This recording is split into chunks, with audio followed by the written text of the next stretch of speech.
Hi, welcome to the BariNation podcast, where we support the bariatric community with humor, humility, and honesty. I'm April. I'm Jason. I'm Natalie. We coming at you hot today with a 2022 review. Well, we're going to look back and we're going to look ahead. Yes. What'd you say, Nat? I'm just saying, how is it December? How is it like a week till Christmas when we're recording this? Like, what the heck?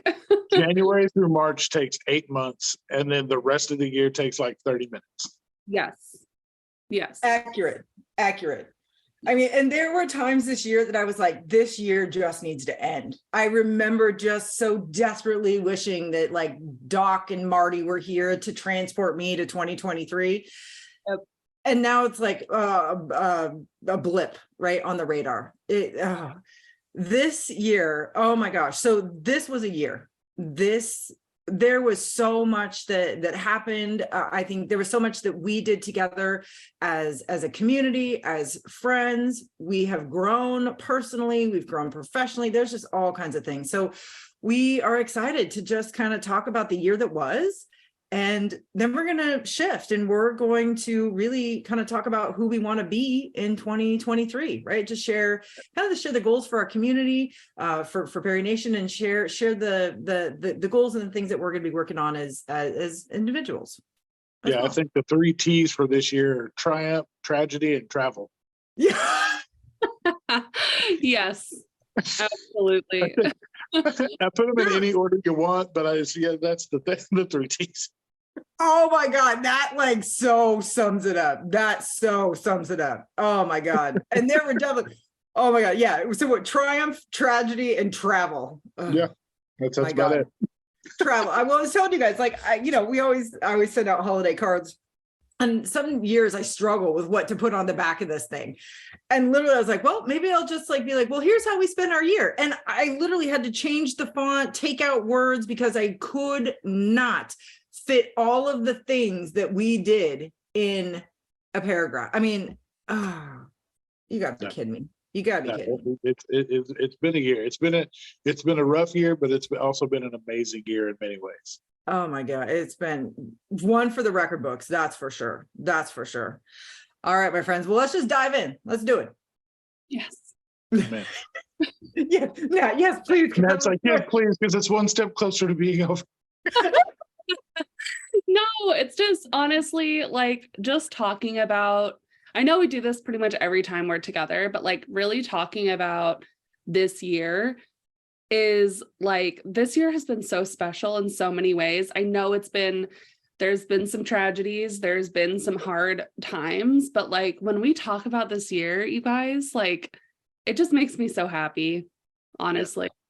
Oh, well, and I think honestly, like the way you summed it up like that, I think that the only way I would have wanted to experience all of those things that we're talking about is with you guys. Like, you guys legitimately pulled me through all the shit that I went through this year, but we're also there to celebrate all the good times, the ups and downs, the lefts, the rights, all that stuff was with you guys. So I mean, I really honestly credit you guys with helping me tremendously through this year. Yeah.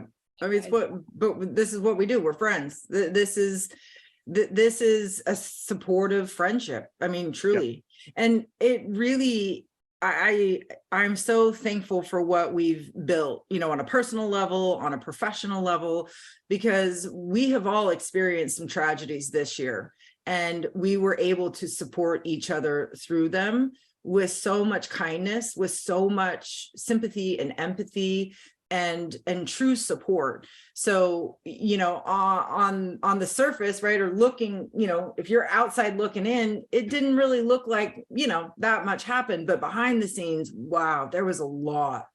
A lot. Yeah. Well, I mean, just to like wrap our brains around this before we hit record, we had to be like, wait a minute, we really did all of these things. So in January, we were in Ohio for the Renew event, which was, oh my God, amazing.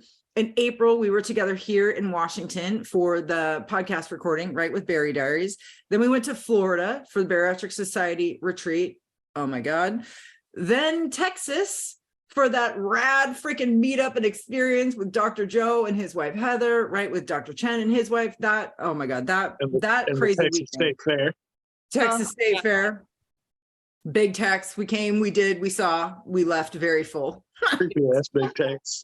Full of greasy foods. Oh my God. Oh, wow. My Wow. tummy was unwell for a while afterward. Right. We were all unwell. We needed a vacation from that vacation. And then we wrapped up the year in Portland, Oregon at the Just Be You award show. Yeah. Nonstop. It feels like every month we were doing something. Yeah, there she is. There she is. Mine's right back there, somewhere on the shelf. That basically travels with us everywhere we go.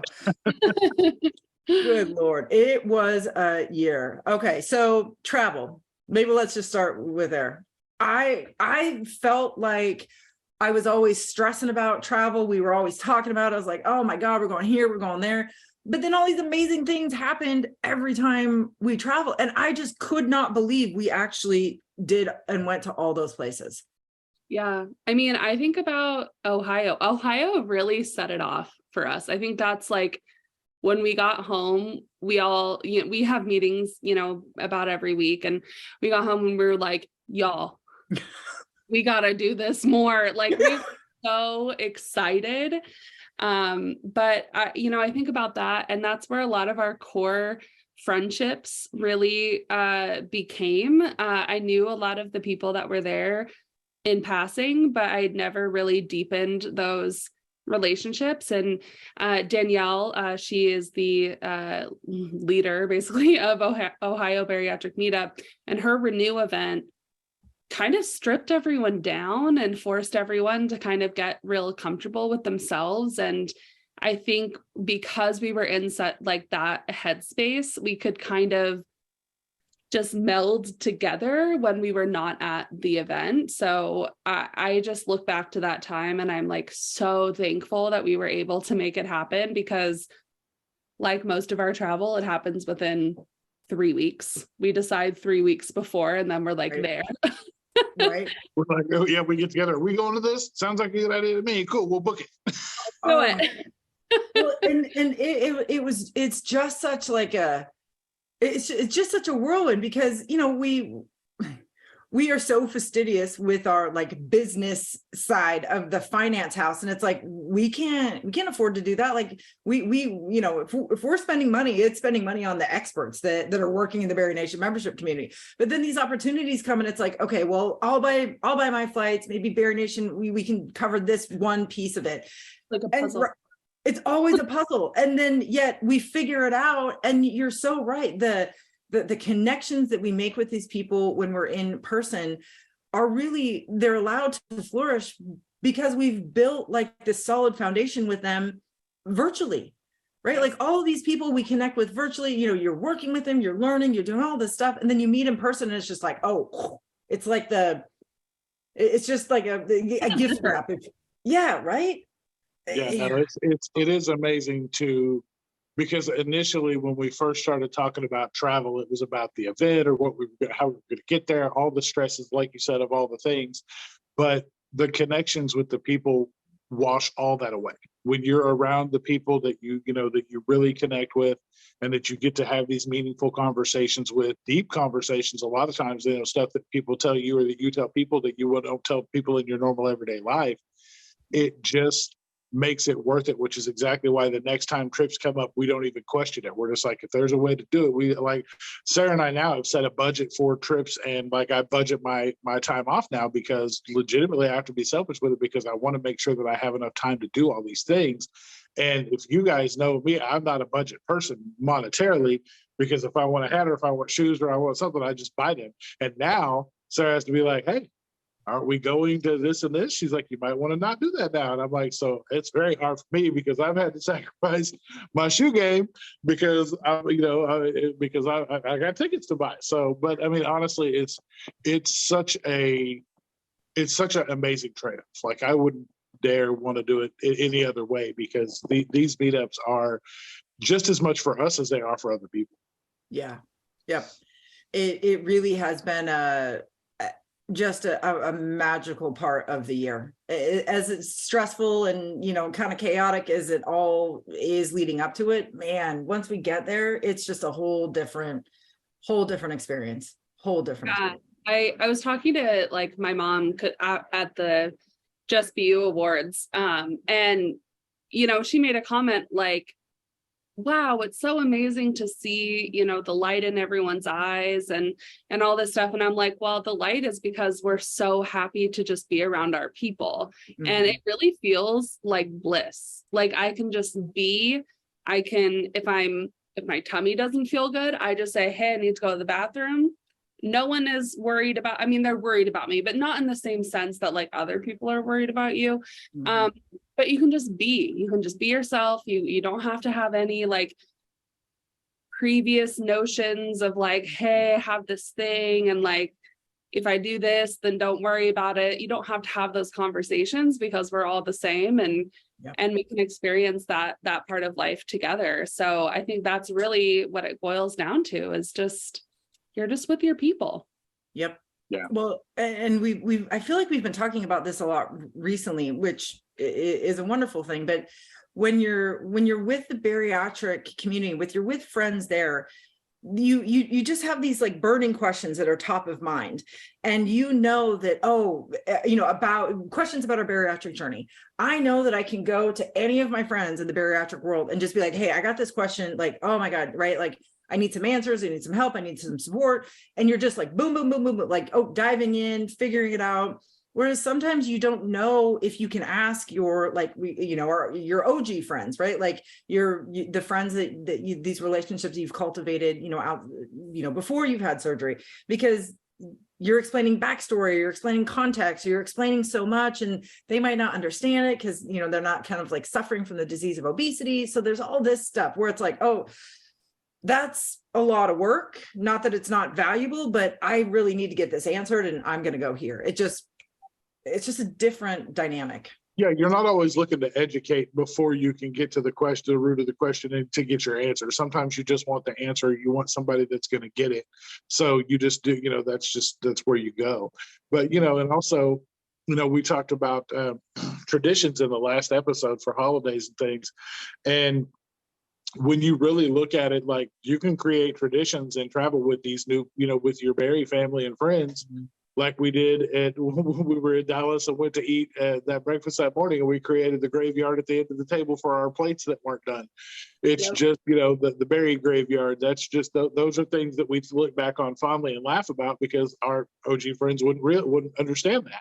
Like they don't know about, pushing all the things you couldn't eat at the end of the table or sharing plates because you can't eat everything. Like that's just, those are things I look back on with such fondness just because of the connections and being with all the people and just getting to share genuine time together is just unbeatable. Yeah. Absolutely. And I have a question for you guys. I want to know and I'll go first too. This is the thing. If you have a question, you have to go first. My question is, what are one of your like favorite memories of the places that we've traveled? That is not necessarily the event that we were there for. So like, Renew, obviously fantastic. Retreat, obviously fantastic. We know that. But I just want to know like those off connections, because I think it's important for people who maybe are nervous about going to these things. I think it's important for us to share kind of the ways that we've connected with people outside of those events. So mine is with a lot of our dear friends. It was at the retreat in Orlando, and we were all sitting in the lobby, and our good friend Tish brings down 2 paper bags and there's Screwball in one, and then there's this like hard Mountain Dew in the other. And we're just sitting in the lobby on the couches on the floor, and we're just drinking and having a good time. We had a little cuddle puddle. We were just ourselves, right? Like it was like the decompress at the end of the day where everyone could just sigh and just talk and be. And I remember meeting, I think like Mackenzie at that point. Like there are so many people that we ended up meeting from just being in that centralized area. Mhm. And I will never forget it. So that's one of my favorite memories. Uh, Jason, what about you? I think mine was the house party, the random last minute house party that happened at the murder house, aka the house that we rented for one night in Renew. Horrible. The house was it was great, but it didn't have hot water, and it was like -15 out, and we were like, yeah, we can't stay here. We ended up staying at a super bougie hotel, which I take full credit for. You're welcome. Thank you, Hancock. But that random ass house party that we ended up throwing at like what 10, and it wasn't even, we didn't throw it. It was just like, well, bring some snacks, and no, we're just hanging out, and the house is kind of creepy, but it's cool. There's space here. Like, come on over. And literally like 30 people. My bra for the night. Dance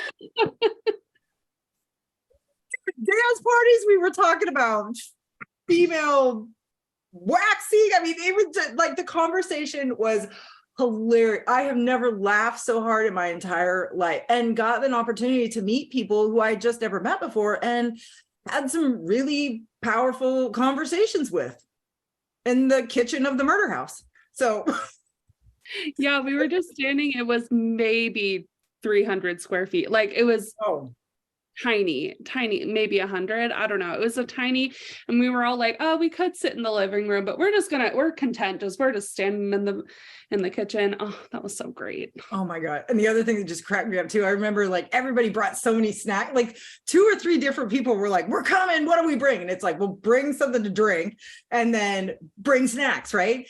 And everyone was like, I mean, like people showed up with like 2 bags of snacks, and we're like, oh, these are the best.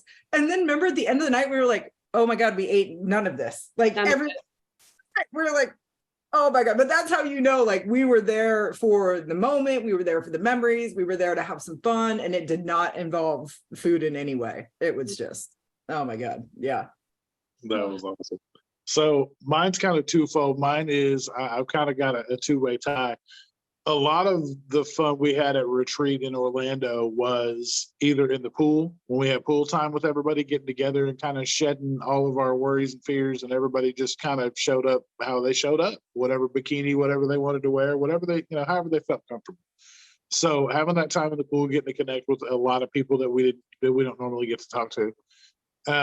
The other one is, like Nat said, the lobby of that hotel was the best, because that was a central location that everybody knew somebody was going to be there. And we stayed there every single night until that lobby closed, until the last person left and went back to their room, because those connections, when everybody got to be vulnerable and everybody just kind of stripped everything away, and they were just like, this is comfortable here. That lobby was probably more comfortable than most people's rooms were, because we spent so much time there. It's like every time stuff was over, it was in the lobby. Like that's where they knew everybody was going to be, and we took that shit over every single night. But I mean, the bar profited off of it, so they loved it.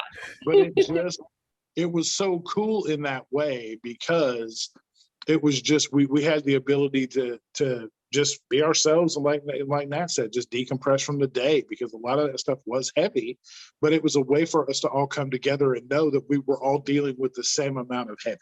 Like nobody's burden was worse than the other person, because we were all going through it together, but there was strength in the numbers of us going through it together. Yep.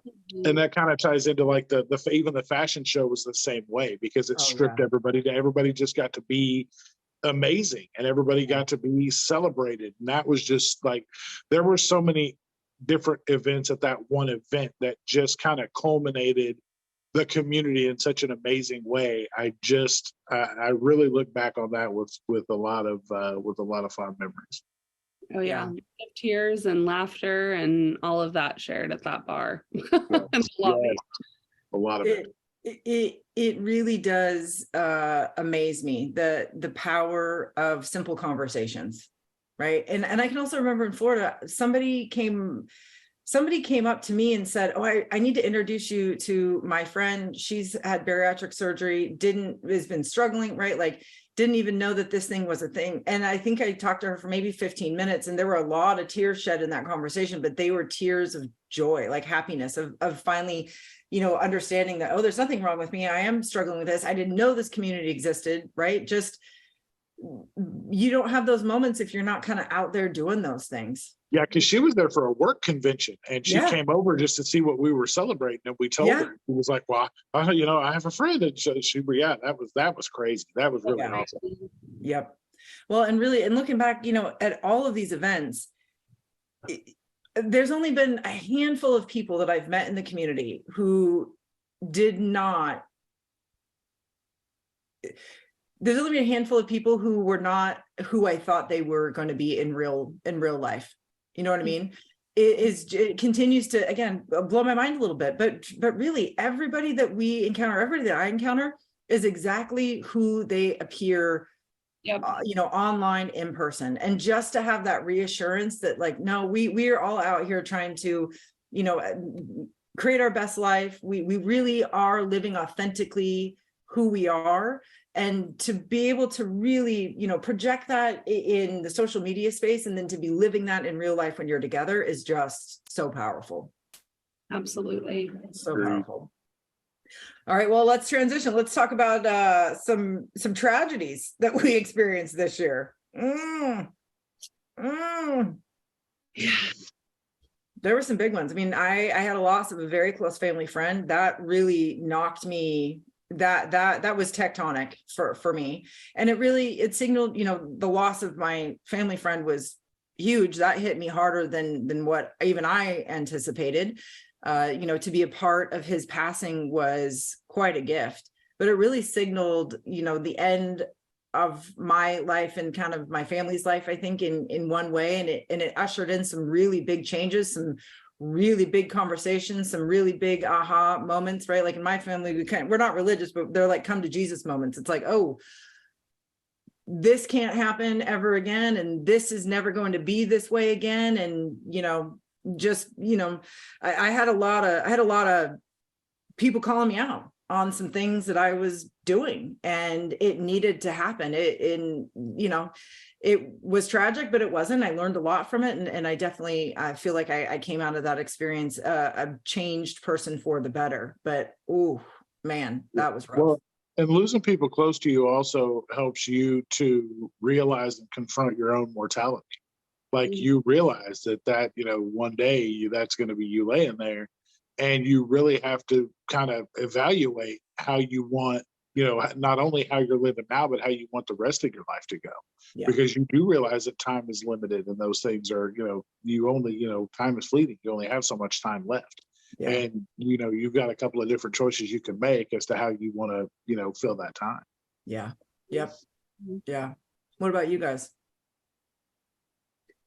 I think as far as like tragedies, I personally, I don't think I really had any that were severe tragedies, which for me is like a thank you, because it's been really tragic the last couple years. And so I had a pretty good year. I would say the one that comes to mind when I hear that is just what's been going on with my work as of Thanksgiving week.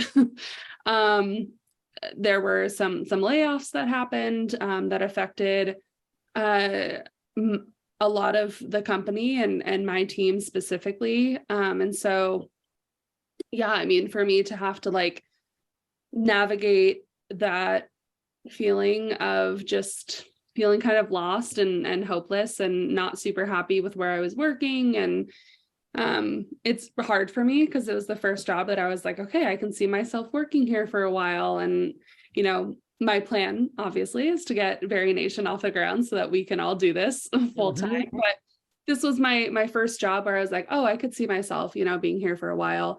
And so to have these layoffs happen towards the end of the year, just a lot of feeling of like hopelessness, feeling really lost, but also having to put on that brave face for my team.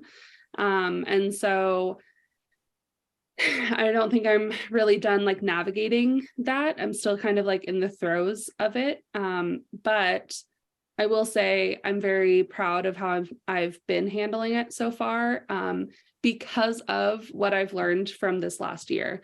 Like I've been going to therapy consistently. I've worked with Rodolfo, as you guys know, we love Rodolfo. Mhm. But I worked with him on his program. I've started some medications that also helps me. So while this is a tragedy in a sense, I feel like I'm handling it in a way that I wouldn't have handled it a year ago even. So, but overall, when I look back on this year, I don't really see tragedy, which I'm very, very grateful for.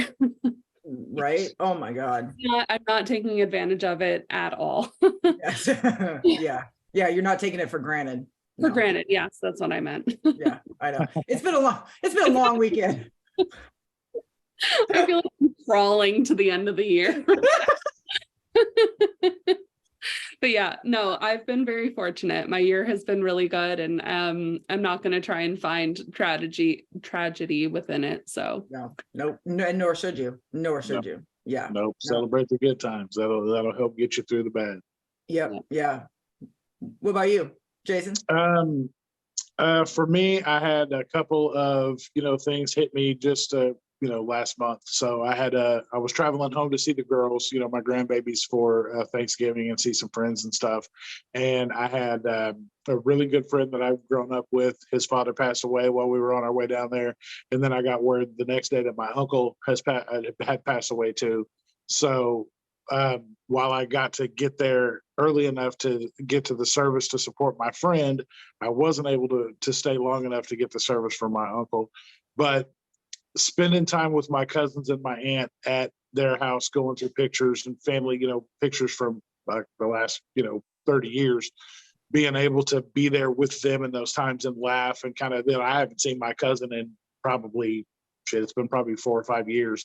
So getting to have that time with him and know, that while we were there in grief together, we got to laugh and giggle and cut up and, talk about old times and look through pictures and see things of, my dad and his dad together and us all as kids and, from sixth grade on up until, we graduated and then some. So that was really good for me because like I got to meet his kids that I haven't seen. So, I'd never met his youngest son, but his oldest son was like a baby in a car seat when I saw him last. So getting to meet them and see them and spend time with them and see my aunt that I haven't seen in a long time was really cool because all the cousins were in the house at the same time. So we were getting to go through, all those memories and things together. So that was fun. And being there to support my friend who didn't know that I was even coming, because of course he was dealing with so much, I wasn't even going to bother him with telling him that we were going to be there. But getting to be there with him through that time, while it was very hard for him and everybody else involved, it was good for him to know that we were there to support. So those were probably the two heaviest things that towards, and just both happened to come towards, at the end of the year. But, that also made me very thankful for, my life and getting to see my dad who's getting up in age as well and being around that because in the very same weekend that all that stuff happened, like we went to the funeral for my friend's father on Saturday and my brother got remarried on Sunday. So it was just it was kind of an ebb and flow of the weekend. So my brother got remarried to his first wife who they've been divorced for 22 years, and through my niece getting married and having a baby over these last year, they've grown close again and realized that they were kind of done for being apart all this time anyway, and so they got remarried. And it was really cool. It was strange to see because when he only told me a couple of weeks before it even happened, and I was like, huh? I was like, is this like a tax break thing? Or y'all like this is like a paperwork deal? Like, what is it like? Are you trying to get insurance? Like, what's the deal? But it was funny because like when he finally broke it down to me, because I've been gone, I'm not really that connected with everybody back home like that. So when he told me kind of what had happened, I was like, oh, well, that makes sense. That's cool because they were always good together. But both of them got married at 17 because they had my nephew when they were very young.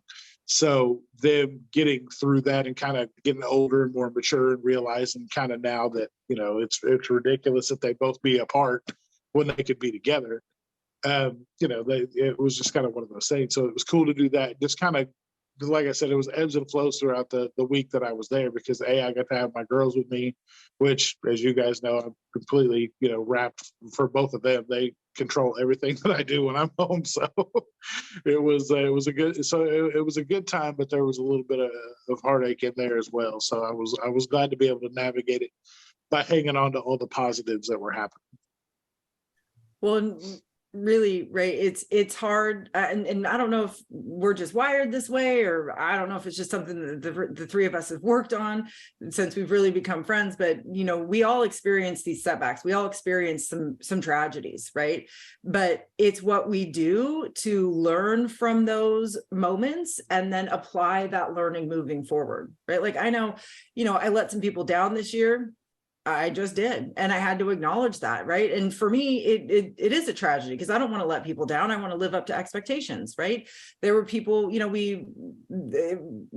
members didn't get the support that they needed sometimes. Right. That's tragic. Like that, we want to support people in every possible way. So all these little things along the way, they kind of hit me on that tragic level. But if I'm not learning from that, if I'm not understanding like why it happened, if I'm not taking the lesson from that and then moving it forward, I don't want to waste this opportunity. I don't want to seem, flippant about tragedy, but we have to really that what you say, we have to go through what we go through. We have to grow through what we go through. And we're not going to avoid these tragic moments. We're not going to avoid these pitfalls. These are just a part of life.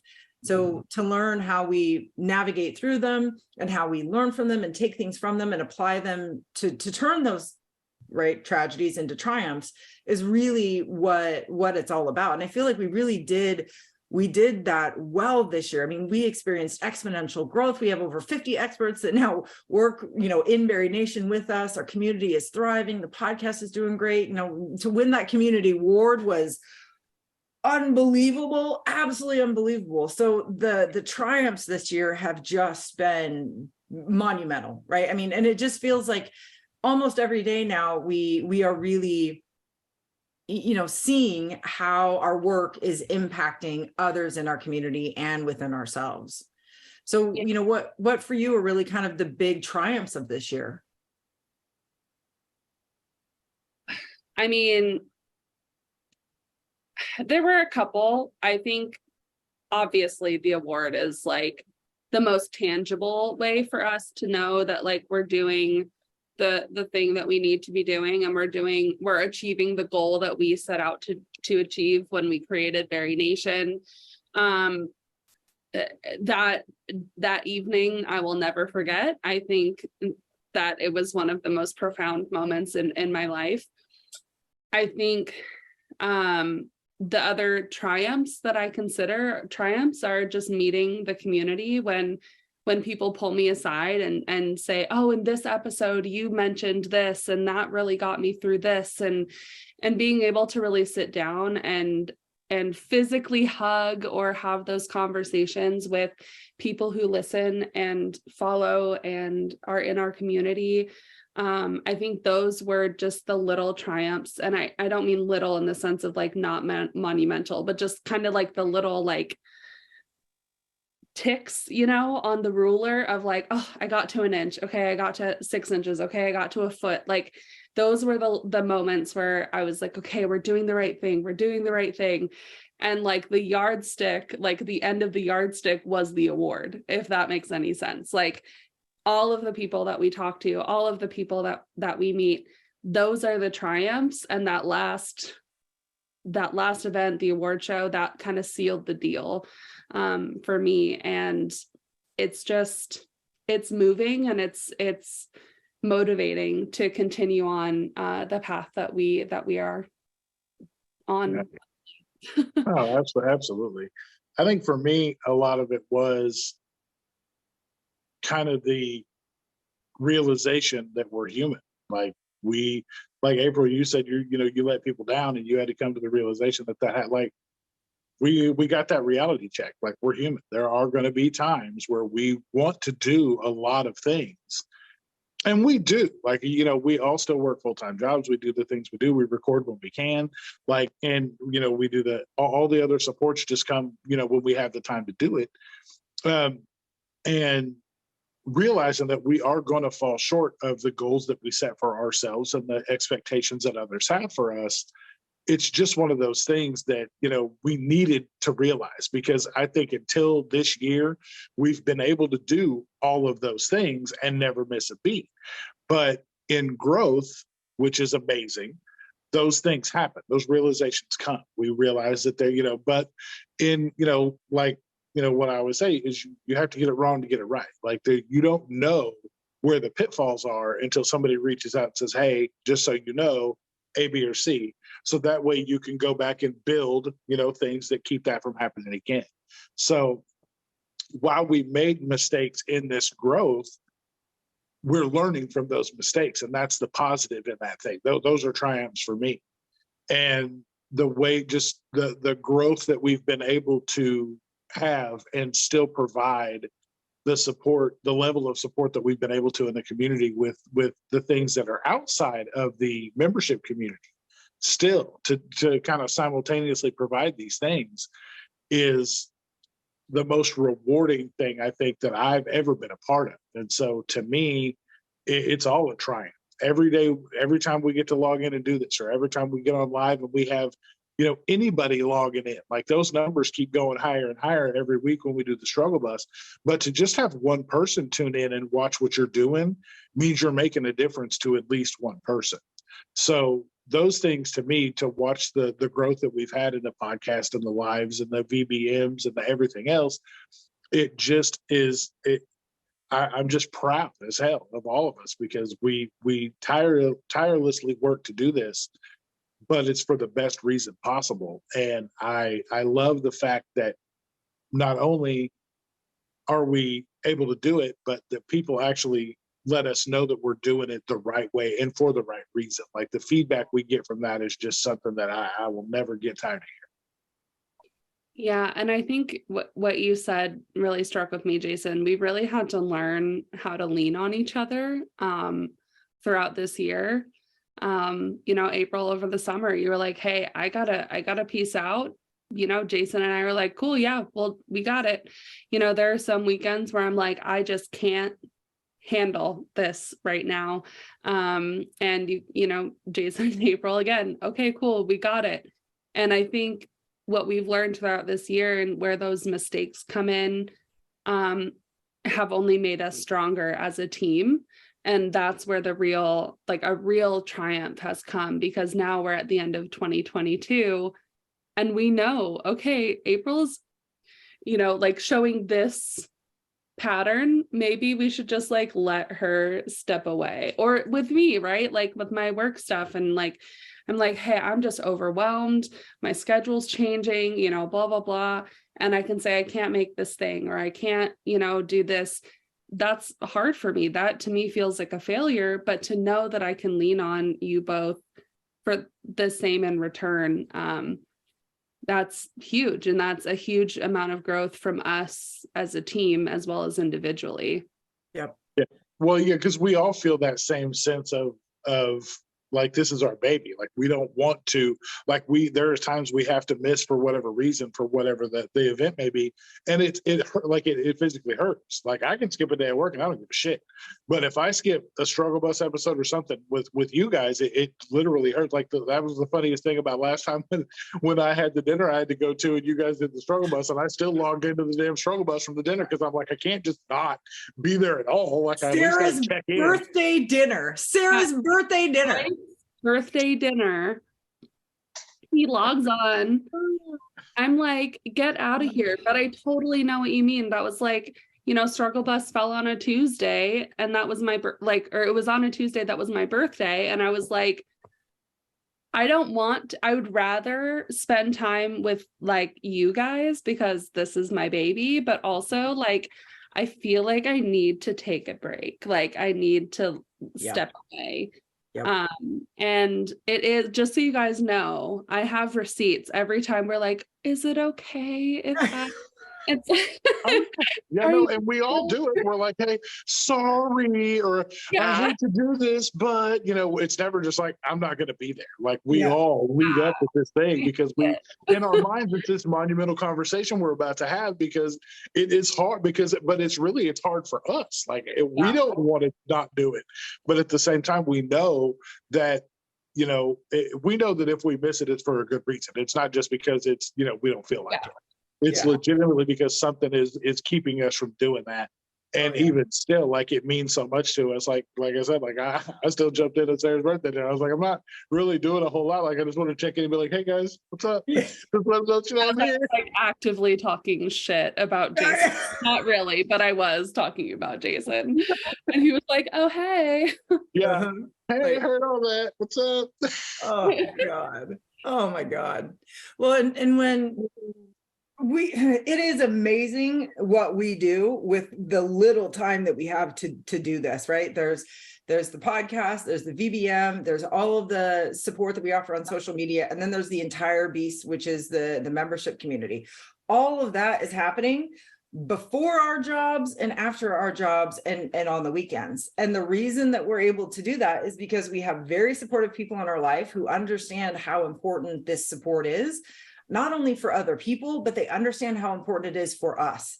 We need the support that we're creating. We're going to the support groups. We go to the classes. We need the VBM. We need the struggle bus from the patient perspective. And the fact that so many people in our lives understand that importance, and I don't mean to say this in a weird way, but they're giving their time with us back, to us and to you and to everybody else. So, they're missing out so that we can do this, but they know the importance of that. And that's a struggle, right? On our back end, everybody feels it, but this is so important for so many people and for us. And it's just important on so many levels. And I think when we don't get it right, when we have a misstep, it's hard for us because this time is valuable and we know that we're taking time away from the other things that are going on in our life to do this. So we want it to be quality. We want it to be meaningful. We want it to be right. And when it's not, it's like, oh, dang it, okay, we want to learn from that so that it is better. It is more seamless. It is more cohesive. It is more meaningful.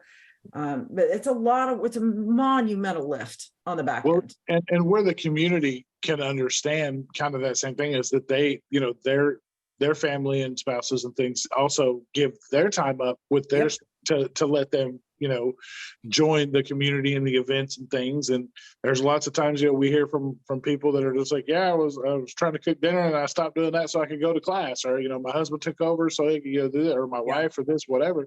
So it's really cool to be on that same level with everybody in that same sense, because everybody gives up something to do, what they need to do to, for their support. And it's super important. And we appreciate everybody for what they do and the events they attend and, the things that they take advantage of, because, we legitimately do this so that we can get better, but we can also help other people get better too. Yep. All right, my friends. Well, that was the year that was. Whew. So let's shift gears. Let's look forward to the year that is coming up. Mr. Rodolfo led a phenomenal VBM for us, right? Just a couple weeks ago, and really we're approaching our new year a little bit differently. We're not really focusing on goals per se or resolutions. We are focusing on who do we want to be in 2023.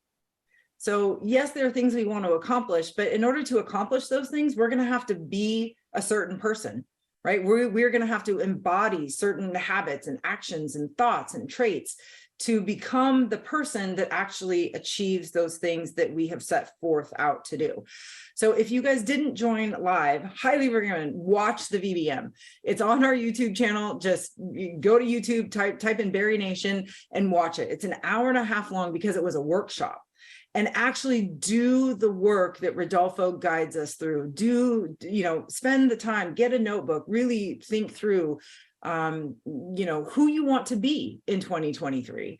And really it kind of starts by reflecting on, okay, well, what what worked this year, what didn't work this well, well this year, and do I want to do things differently?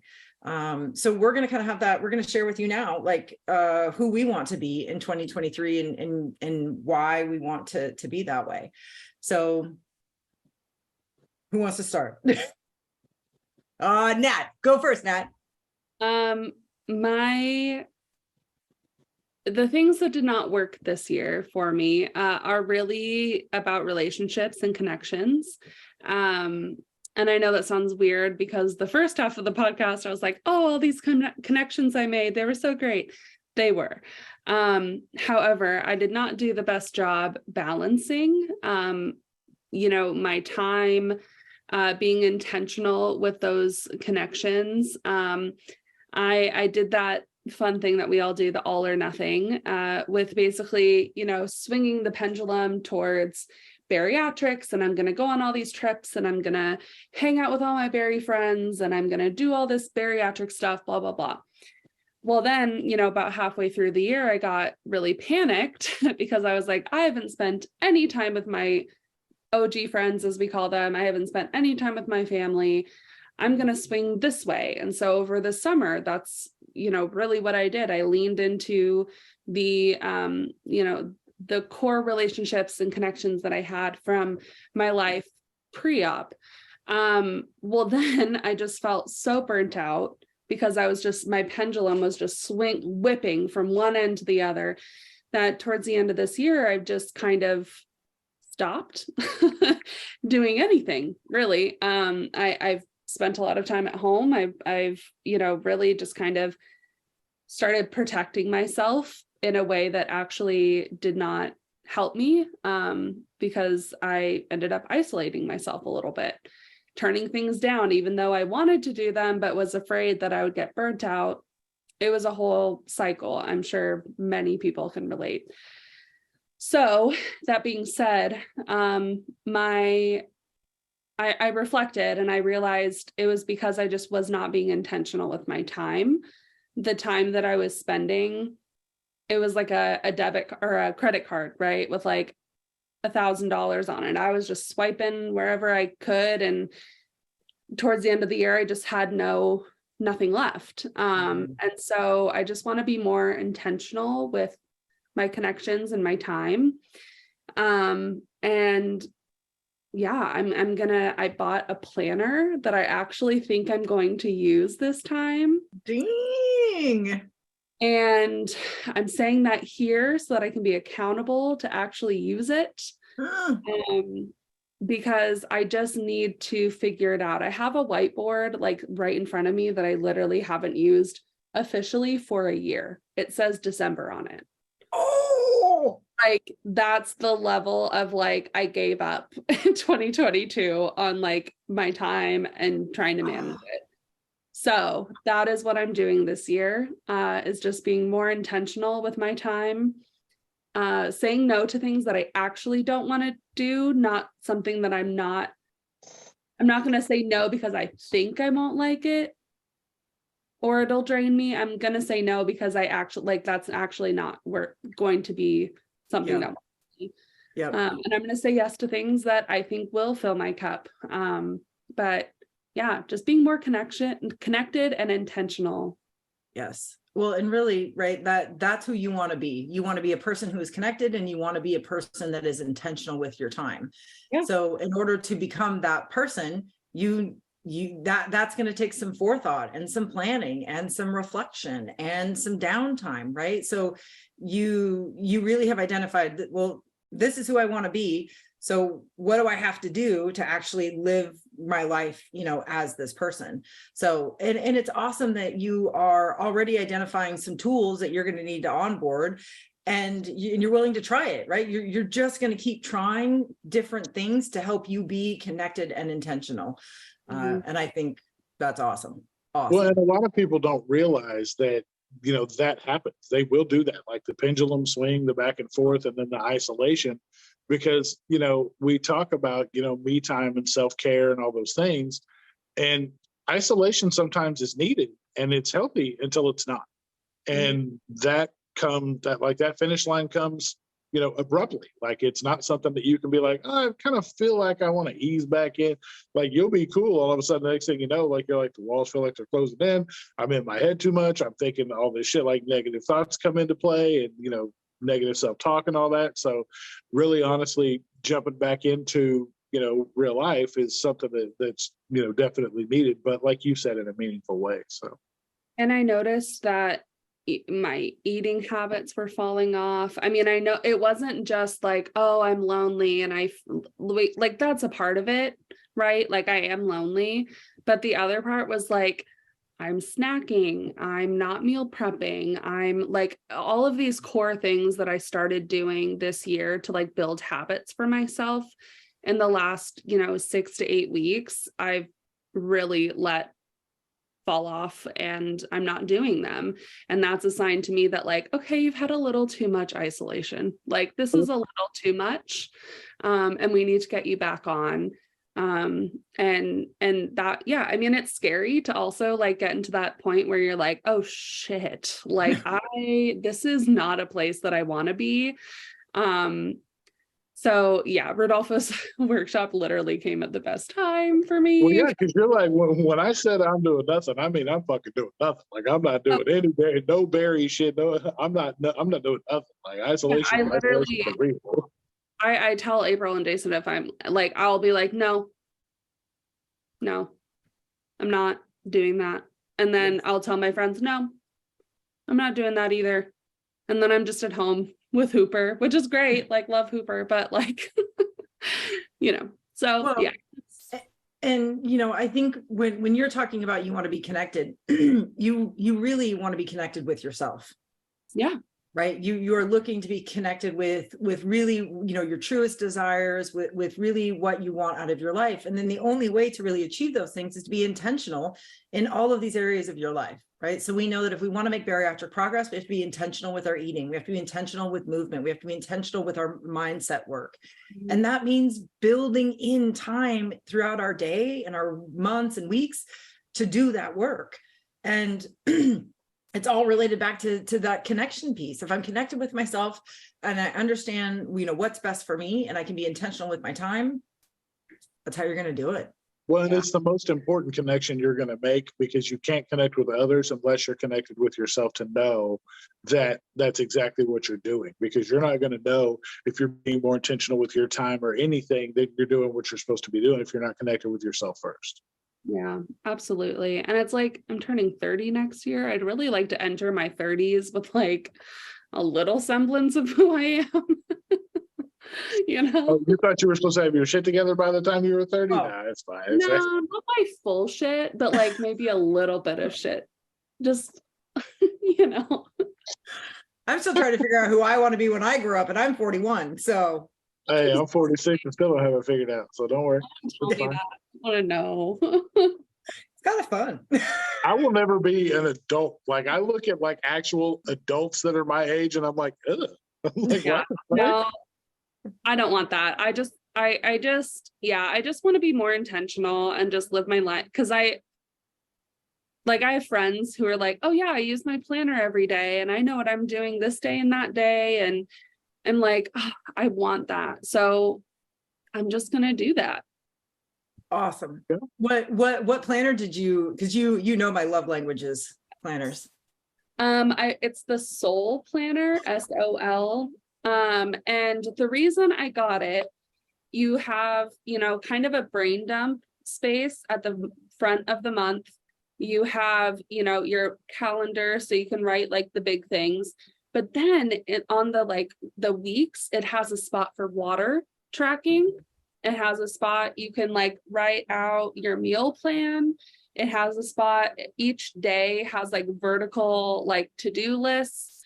And that's really what I need. I need to know, okay, I'm eating my factor meals for these days, I'm cooking for this day, or, oh, I'm going out to dinner with April on this day. It's like, I just need to know because, inflation is a real thing. I'm spending a lot of money on food and I need to know where my money is going. I need to know, where my time is going, and it's just all there. And so I'm just I'm just going to make it work, you know, like Yep. Tim. Well, and the key with being intentional with your time is also building in time to be intentional about your life plans. And I have really gotten into a great group. I mean, you guys know, I mean, Nat and Jason, you know, this is like my Bible. I use the Full Focus Planner by Michael Hyatt.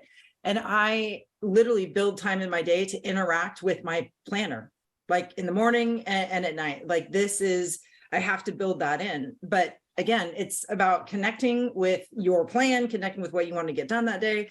Yeah, it's definitely helped me feel much more in control than I have in the past. So, ooh, exciting. Okay. We'll check in, I promise. Oh yes. I really want us to be more intentional about checking in with who we want to be in the year ahead, and really be talking about the steps that we are doing to become that person. Or if we realize, I don't think this is who I want to be, I really want to be this person, how we are shifting, right, mid-year or whatever it is. I think that's powerful to acknowledge that we might think that we want to be a certain way when we actually don't. And that's all, again, about connecting with ourselves and being intentional about the direction that we want our lives to go. Mm-hmm. Yeah. Jason, my friend, who do you want to be in 2023? What I came up with for myself was more consistent, because as you guys know, I was really like hitting the gym, 5 days a week, like really doing my thing and all my meal planning and all that stuff. And then when the doctor was like, yeah, don't do that anymore, I really went through a hard time of, withdrawing, grieving the fact that I couldn't do what I really wanted to do, because I was starting to see a lot of progress. And so when that ban was lifted, I had gotten so comfortable not doing it. I was excited to go back when I could. And I went back one day and was like, yeah, that was good. And I'm not really feeling that every day. So the 5 days became 1 day a month, or, 2 days a week for a couple of weeks, and then nothing. And then, I just go back and forth. I'm either, because I get to the bargaining stage where I'm so busy, I can't possibly go work out. So, I ration with quote unquote ration with myself all the time. But I really want to get back to a point where, meal prepping is a part of my plan, and going to the gym, being extremely intentional about going to the gym, because I haven't lost a lot of the, progress that I had before. So it's not going to be that hard to pick it back up. But I go through my head and thinking, I kind of I don't beat myself up about it, but I get in the what if shit. Like, well, what if I hadn't have stopped ever? And then I could have kept going the whole time. Like, how much progress would I see now? Like, how much better would it be? How much better would I feel? All those things. But none of that's going to fix the fact that I still need to go back. Like, I'm not going to see any progress if I don't go. And I'm not going to keep the progress that I did manage to keep if I stop going. So talking myself into realizing that these are things that have to happen for me if I want to, be the way I want to be. Like, if I don't want to relive those moments in Portland where you and I are backstage, and I'm in tears because my suit doesn't fit right. Or, the thing, like all these meaningful conversations and connections that you and I had when I talked about how I felt like I let you and Natalie down because I don't look the way I feel like I should look when I'm on stage. Like, I can't properly represent BariNation if I don't feel like I look the way I feel like I should look. So those are all things that factored into the fact that I really need to be more consistent with what I'm doing, because if I want to feel better because I mean, in all reality, there wasn't one person who felt like I let them down, including you, when you almost smacked me on my face for saying that I let you down. It was just, in my mind, that was really the clicking point for me to realize that if I don't want to feel this way again, I'm gonna have to do something to change it. Yeah, it's about you and how you feel towards yourself. Versus, I just wanted to like clarify for people listening. It wasn't about how other people were talking to Jason. It was about how Jason was talking to Jason. And I think that your intentions for the new year being what they are shows a lot of growth in yourself, and knowing that it's for you and not anyone else. Yes. Yeah. No, absolutely. Yeah, I mean, I apologize in the moment, and I will continue to apologize. It was not my intention to have such an emotional conversation right before we, roll into the awards ceremony, but I didn't know that you were feeling that way. And for whatever reason, you felt comfortable sharing really what was very heavy on your heart in that moment. And I really kind of feel like we're so scared to be truthful and honest with our feelings, especially with the people that we care about, because we're just so worried about disappointing them and letting them down. But it's just not true. And what I told you then is still true. Nothing about you disappoints me in any way. And I would be disappointed if you wouldn't share what you're going through with me and Nat, and hopefully eventually with the community, because I think a lot of people are feeling this way. Yeah, the good part about the thing that kind of hit me the hardest, which is why I was able, well, why I got so emotional when we were talking about it, is Sarah came up to me and was like, everyone knows something's off. And there's a lot of people that I had never met in person until that night or that weekend. And even they knew that I wasn't right walking into the theater, even though Rob and I, so Rob and I just decided, like, even when I was in my head at my worst, kind of, degrade myself, like I would never talk to anybody else. Rob and I had the best time in the 11-minute Uber ride over to the theater, because we gave this poor Uber driver holy hell. We made up a story like nobody can even believe. It was Rob's fourth marriage, and he was marrying my sister, and we were late to the wedding, and Dad said he wasn't going to pay for the whole thing if we weren't on time, and Dad wasn't paying for it because it was, my sister's third marriage. Like, this poor guy, like, we put him through hell. He had no idea. And Sarah was trying to keep a straight face the whole time. It was hilarious. Oh. So, but even in that, like, I was even able to simultaneously do that while at the same time in my, not feeling comfortable in my own skin whatsoever.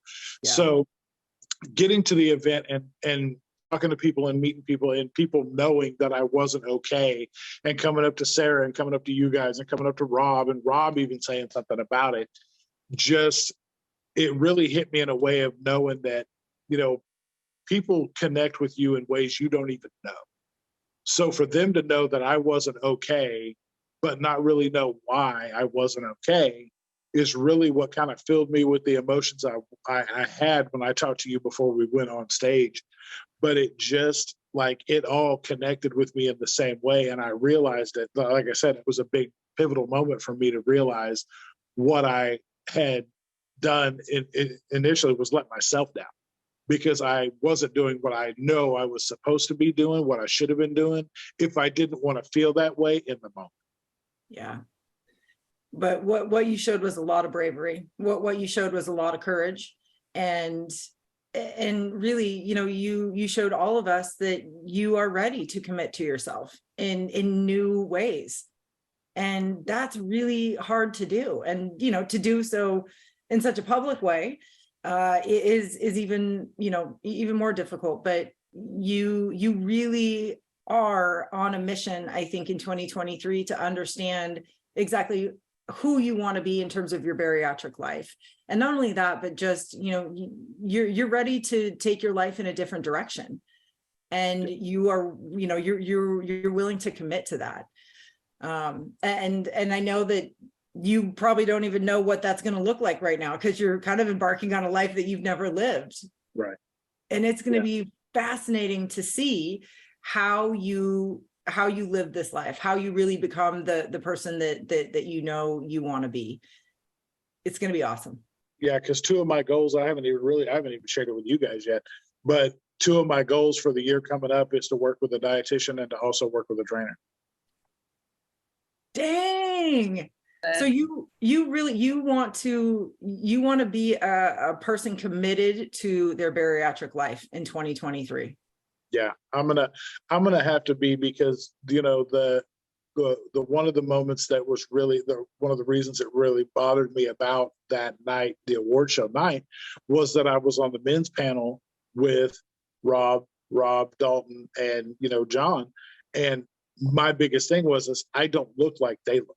Like, we talk about comparison all the time, and not comparing my journey to anybody else's journey, but knowing that I'm on an inspiring men's panel, and I don't look like, to me in my head, I didn't feel like I inspired anybody, because they all were killing it and have all done like different areas of fitness journeys that were really, that were just killing. Like, they all do amazing.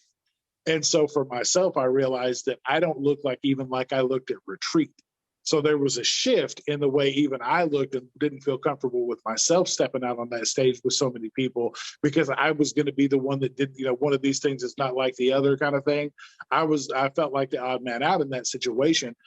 But talking with them backstage before the event, and on stage during the event, and then off stage when we got done with the panel, it let me know in that moment that not only was I insecure, but everybody was insecure for a different reason. Nobody was just like, oh, we got this, it'll be fine.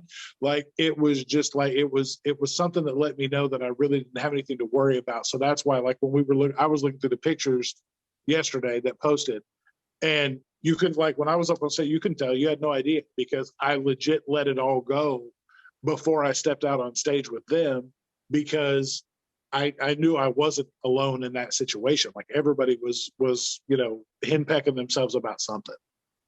Yep. And, and I told you that, I've also told you this 8 million times, right? You were asked to be a part of that panel because you are inspiring because of who you are. You are inspiring because of how you choose to share your journey. People aren't inspired. They're not looking at you and judging and saying, well, he inspires me because he looks a certain way. No, people are inspired by you because of how you choose to share your journey, and how you choose to support the community, and how you choose to be raw and vulnerable and really explain, what this bariatric life has been like, for you. And it just broke my heart when we had this conversation, and then the three of us were able to have a conversation, and Nat and I were just like, oh my God, like, it just, we don't want you to, we don't want you to suffer in that way. And we just really want to be a mirror for you, to be like, hey, my friend, this is not what you think it is. Because the thing is too, like, you are killing it, because Yes. doing a lot of the mental stuff, which is in some ways harder than what they do in the gym, right? Like, you're really going through some shit in your mind, and that takes courage and bravery, and that's also inspiring. And when I think back on that night, there were so many different bodies, Oh man, sizes, shapes. I mean, I was nervous. Like, when I got my award, I was like, well, I don't look like anyone that was on that screen. Like, what are you talking about? But it's like, that's not the point. The point is how we share and move through our stories. And that's why you deserved that seat on that stage, because you are inspiring. You're moving through your story, just as everyone who is at that event, everyone who is on that stage is doing the same thing. Yep. So. Yep. And you're allowed to feel exactly how you feel, and you're allowed to aspire to a body that you love and feel comfortable in. It's not that, it's just man, but huge growth moment, man. Thank you both, and I appreciate you both for not only allowing me to feel the way I feel, but also snapping me out of the way I feel by being there to support me in that moment. Because we often are just so grateful to be around each other that a lot of, like, sadness never usually comes in that way. So for me to be able to be in that space and navigate that with the help of you both, and with Sarah there by my side, really helped a lot. And Rob helped me a lot in that too, by kind of letting me know kind of the same things that you guys did, like that I deserve to be there, and I earned my spot in that panel. So I just appreciate you both for doing what you do for me all the time. We got you, friend. We got you. Always. Mhm. Well, in 2023, I want to be a person that's in control, powerful, connected, and rested. This year, I just felt like a constant spiral, and there were so many moments where I just felt out of control. Like I didn't, yeah, right. Just everything was crazy. And I feel like I struggled with that feeling of like, I want to be in control because I'm a control freak. You guys know I am woo, I can take it next level.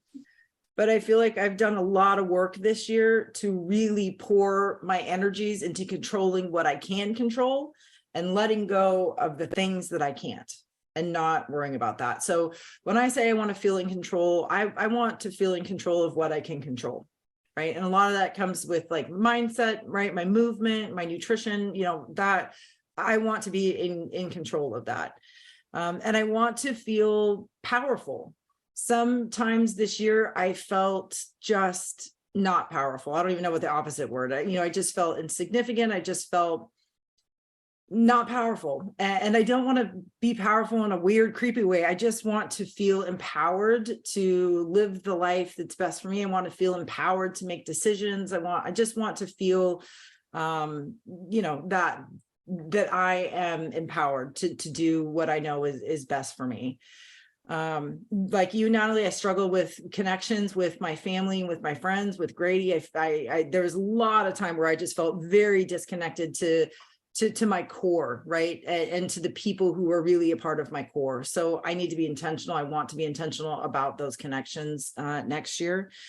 And rested. I am exhausted. I am so tired this year. I'm so proud of what we did and accomplished. But it came at a cost. It came at my exhaustion. And if I do this again next year, it'll kill me. I'll snap. And then I don't want to do that. So I really need to be a person who is well rested in 2023. And it seems like, when I look at this list of how I want to feel and kind of, who I want to be, some seem contradictory to each other, but this is how I want to feel. And they're not, I can be powerful and rested at the same time, right? I can be in control and connected. Yeah. Like all of these things can exist in my same reality. And part of the control is going to come from you realizing when you need to rest and actually doing something. Like that's where that's going to come into play. Yeah. The follow through, because so many times this year you would look at us and say, I'm going to bed at this time. Well, never happened. And I'm still getting emails at 1:30 in the morning, my time, which is way later than your ass needs to be. Yeah, like so astronomically late. But even not like when we were traveling. I mean, even just day to day, okay, guys, I'm gonna go to bed. And then, we talk to you the next day. Oh my gosh, I didn't go to bed until X time. So yeah, I mean, I think the follow through for you, when you're tired. Oh yeah. But it's the follow through. Yeah. And I'm very eager to see how that pans out this year. Well, and I think a lot of what we've all realized this year is there's a level of, I got stuff done, but there's a level of I got stuff done efficiently. And I think that's where some of our missteps came, as we were trying to do so much and we were so tired that some of those missteps happened while we were doing that. So sometimes completing a task isn't just, it's better to leave it undone and finish it right the next day than it is to half-ass complete it because you're tired the day of. Oh yeah. And you guys know this is my control thing. Like everybody, you guys step up to the plate in every aspect. And then I swoop in and absolutely fuck shit up because I'm a control freak. And I'm like, oh, I'm just going to do it. And you're like, but this is my job. Like I already in here. The amount of text messages, you guys, where I'm like, I already shared that story. I already did this. Like, I already responded to that. I already did that. And I'm like, it's okay. Go rest. Go be with Grady. Go do something else. We've got this. Yes. It's But I a understand real, it at the same time because, again, we say this all the time. This is our baby and we just want it to be perfect. Yeah. And we all have our little things where we're like, oh, this is so hard for me to give up. But if we don't, then that's where those missteps happen. yeah. And so I see, yeah, April, I'm excited for this year. It's going to be a challenging one, but it's going to be a year of growth for you, my friend. Yep, it just has to be. I can't keep doing this. And the three of us, we've had this conversation. I can't keep doing this. I just can't. I can't for my marriage. I can't for my friendships. I can't for my health. I can't for any of this.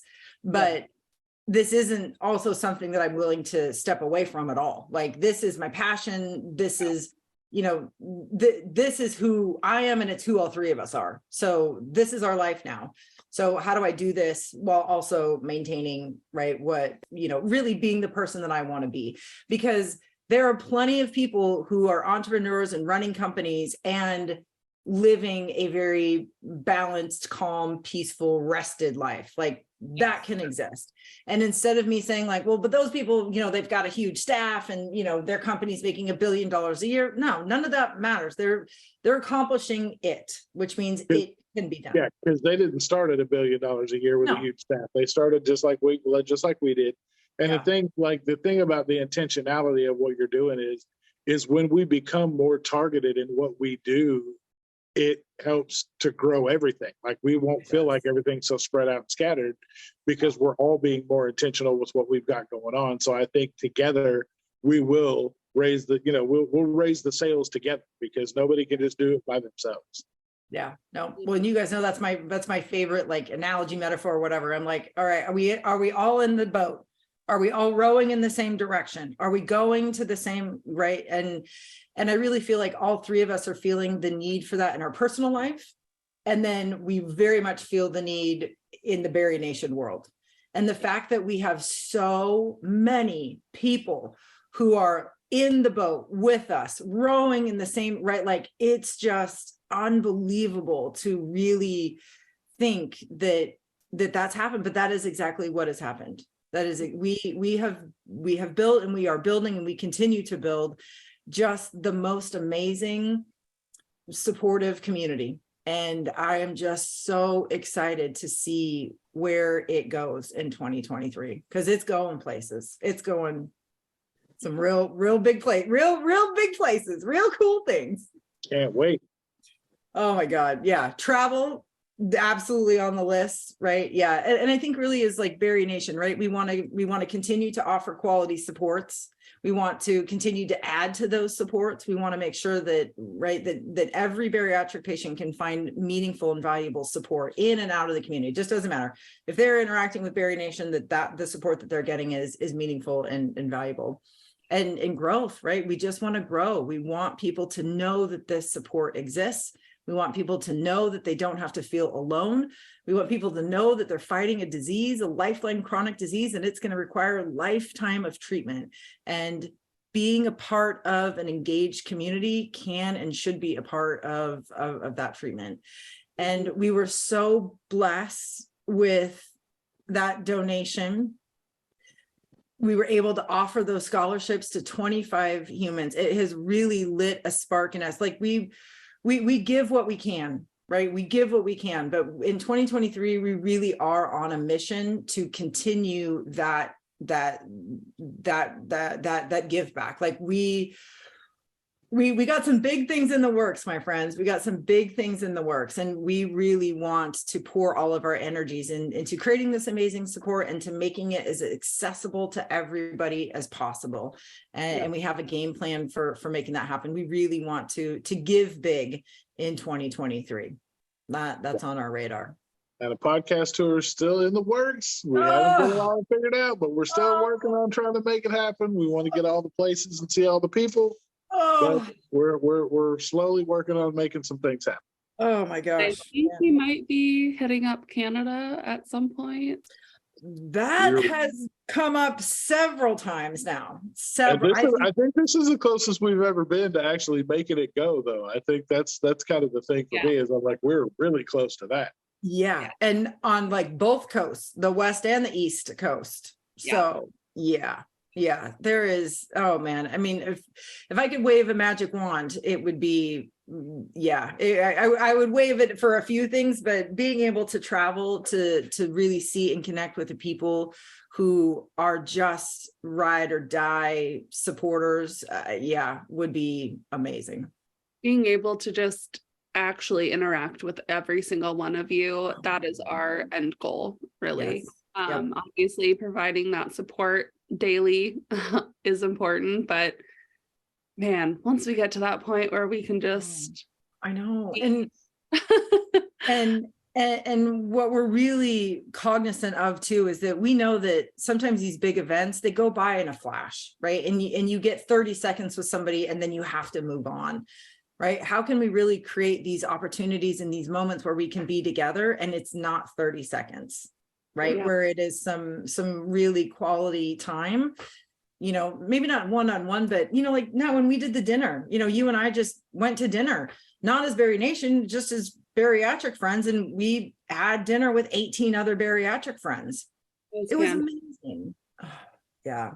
Yeah. So, you know, really, right. Yeah. We want that. We want that more often. So, yeah. And that means the boys got to get a passport because I don't have one. So this is your sign. Get your passport. It is. I got to get ready, so I don't have to. I got to stay ready, so I have to get ready. Yep. Exactly. All right, my friends. Well, this has been a pretty amazing year. And despite the setbacks, the stumbles, the hardships, we rallied as friends. We rallied as a community, and we made this year one of the best ones yet. Truly, hands down. Now, 2023. Now you got something coming your way. You better prepare. You better prepare for what's coming. But we're gonna give you a hot minute before we roll into it. But yeah, coming for you. We're coming for you. You're coming in hot. That's right. Oh, well, thank you again for this lovely opportunity to be together. We always have a pretty phenomenal conversation when the three of us can just be ourselves and talk about, right, talk about the real. Yeah. Talk about the real. Absolutely. Jason, my friend, you want to take us out? Yes, ma'am. Thank you, ladies, for making this year one of my best. And I can't wait to see what 2023 has to offer. Thank you for the community for doing the exact same thing. We couldn't continue to do what we love without you guys. So we appreciate you. And just remember, at the end of the day, you've got this, we've got you, and we'll see you next time. Happy New Year, friends. Bye, everybody.